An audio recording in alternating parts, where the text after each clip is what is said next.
What is up guys, and welcome to another video. Today I'm going to show you another location that I've recently been using to go and make myself a decent amount of money. We are here, and if you do not know where this location is, this is at the top of Montana, sorry not Montana, the Dakota River. Now as you can see, we've actually done a lot of this river already. We've gone from like all the way down here and we've gone through a bunch of different fishing spots, but I think by far this is the best one. Not because you get that many fish, but the different types of fish that you can get. In previous locations, in fact, let me just show you the different locations that we have gone to. So obviously these were the two main at this point, and there was like steelhead trout, I think somewhere along here, and then just up by about say 10 seconds run, I think you then had smallmouth bass, and those were decent locations. But the one we're in right now, which is right here, you can actually get quite a few different types of fish. Now, it doesn't seem like there's too much right now, but you can see the bubbles on the top of the water, and it seems like more have spawned in since I've been standing here. But if you bring your fishing rod out, what normally happens is a few more will spawn in.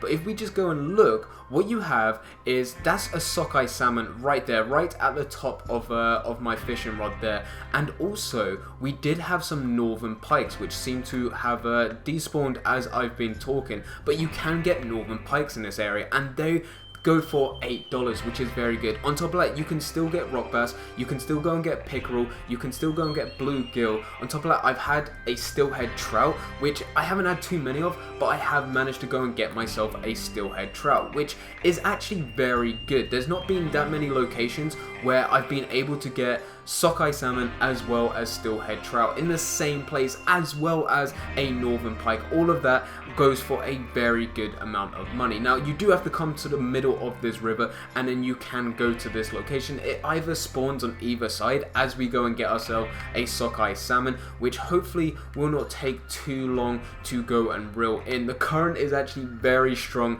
in this area, and I think it makes it slightly harder to go and bring these fish in, but it's not too much of a problem. A bit lower down this river, I did show in a method last week, and also a route, is that you can get to a location where you can go and get northern pikes, and you do not even have to reel it in. Unfortunately, with this location, you do have to reel the pikes in as well as every other fish, but because you have so much to offer here, you can actually spend a lot of time. And I was hoping that was going to be a northern pike, but that is another sockeye salmon. I'm hoping that we can go and get a pike spawn in, just to show you that you can get pike in this area. But fish will spawn either that side or the side that we are currently fishing on, and all you have to do is just aim your fishing rod that way and go and chuck it in. That was a terrible throw from me. What I do, I say this every time with fishing methods, is I try and get it further than the group of fish that I want to get, and then I slowly reel it in into the group. If you chuck the fishing line on top of the fish, what normally happens is it scares the fish away. So you end up having to reel it back in and then go and chuck your line again. This way you chuck it further than fish, you do not scare them away, and then you just slowly reel it in as we go and get ourselves another sockeye salmon. So as you can see, out of 2 times that we've thrown our line in, we've managed to go and get sockeye salmon, and those go for $2.50, which is very good. But as you can see, there's still a lot of fish here that we can go and get. I'm actually going to head back to the butcher's now. The butcher's isn't too far away. You got to go back to Valentine. I said I wasn't going to do many methods back in Valentine, but ends up I was just walking around here, taking my horse riding around here, and we managed to come across this location. I was like, that rock right in the middle looks like a good place to fish, and it ended up being a great place to fish. So definitely come here to try and make yourself a decent amount of money. Like I said, you can go and get sockeye salmon, steelhead trouts. Even though you do not get too many steelhead trouts, you can still get some, which adds to your profit. You then get pike.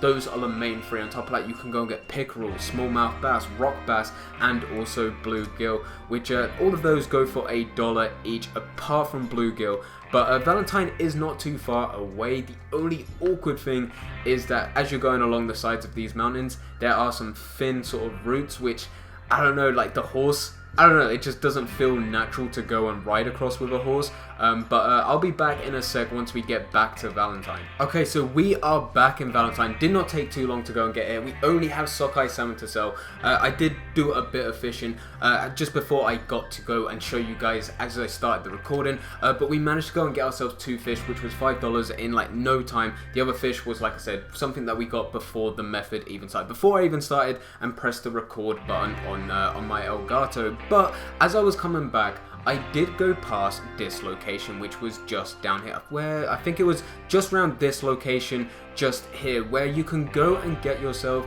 a decent amount. No, in fact, sorry, it was this location here, sorry. I came across this location here where you can go and get yourself a northern pike. So what you could actually do is link this to the route where you go from all the way up here, this location here, all the way round to go to this location where you can go and get northern pikes. So realistically, even though you can get northern pikes in this location, it may be better to just try and get the sockeye salmon, the steelhead trout, the smallmouth bass, the pickerel, the bluegill, the rock bass, all of that fish, and then ditch that place to come all the way down further down the Dakota River to then do a bit of fishing here where you can go and get a northern pike without even reeling it in. So it just saves a bit of time, whereas up here you're gonna have to spend God knows how long trying to reel in a northern pike. Me personally, I freaking hate reeling in big fish on Red Dead Online. You could even link it to the one up here, so if you do not get enough sockeye salmon, you can go to this route up here and then go and get a lot of sockeye salmon there. So through that, you can easily make yourself a decent amount of money. But anyway guys, I hope you guys did enjoy. If you did enjoy, don't forget to leave a like and subscribe. But for now, I'm going. So see ya.